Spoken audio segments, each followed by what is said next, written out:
Well, let's get the view from Stephen Sanderson, who is chief executive of that company, UK Oil and Gas. Is this going to go ahead? Because as we've just been hearing there is pretty much zero local support for this. Well, I think, first of all, let me hit this squarely on the head. This has absolutely nothing whatsoever to do with fracking. It's entirely conventional gas drilling and exploitation. And I'm not sure which parallel universe this person is living on, but it has nothing to do with this whatsoever. And I think as regards the environment, those sort of things that are bandied about that we don't care about it, I think the ultimate safeguarder of the environment in the United Kingdom is the Environment Agency. And they granted us a full permit to actually undertake these works, which I think both the Planning Inspectorate and the Secretary of State agreed that there would be minimal impact to the local environment because of the temporary nature of this development. Well, so I refute those slurs, if you like, that are cast on this project. Okay, but I think, yeah, go on, carry on. No, I understand. I'm not unsympathetic to local interests because I live in the area myself.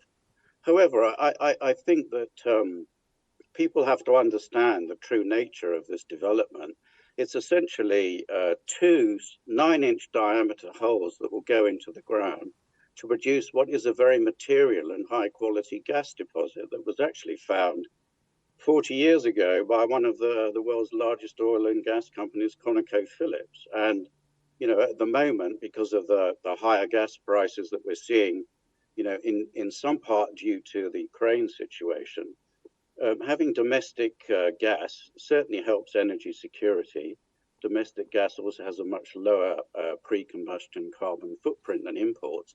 And this production would actually save 1 million tons of CO2 equivalent over its lifetime. And I think we all know that everybody is paying very high prices for gas, and that we are in an increasingly dependent situation in the country on imports because our domestic production is decreasing rapidly. So I would have thought from a national perspective and even a local perspective, because the volumes of gas here are capable of powering Guildford and its entirety around in terms of energy equivalent. I would have thought people would say, well, actually, this is something that the UK should be encouraging rather than. Okay, I mean, I know everybody does want energy security, especially in these difficult times and the war in Ukraine and so on. But I mean, you talk about local interest. Let's just talk about Waverley Borough Council and what they have said, which is that there are so many serious issues with the proposals that we believe drilling for oil or gas here would lead to irreversible harm to our environment and to local people. We're concerned about the loss of ancient woodland, the impact on local residents and businesses, as well as protected species and other local wildlife, and the impact on the landscapes and the areas of outstanding natural beauty. So what do you say to all of those specific concerns and worries? Well, I can understand people are worried, but let's be perfectly clear. This is not inside an area of outstanding natural beauty.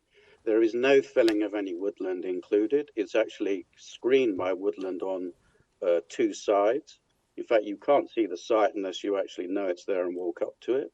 The Environment Agency and the Planning Inspectorate dealt with all these issues and basically decided that they were of not merit. They weren't of merit, and they actually then overturned a planning application that the local council refused, and that was supported by the Secretary of State as well. So I think all these things have been dealt with.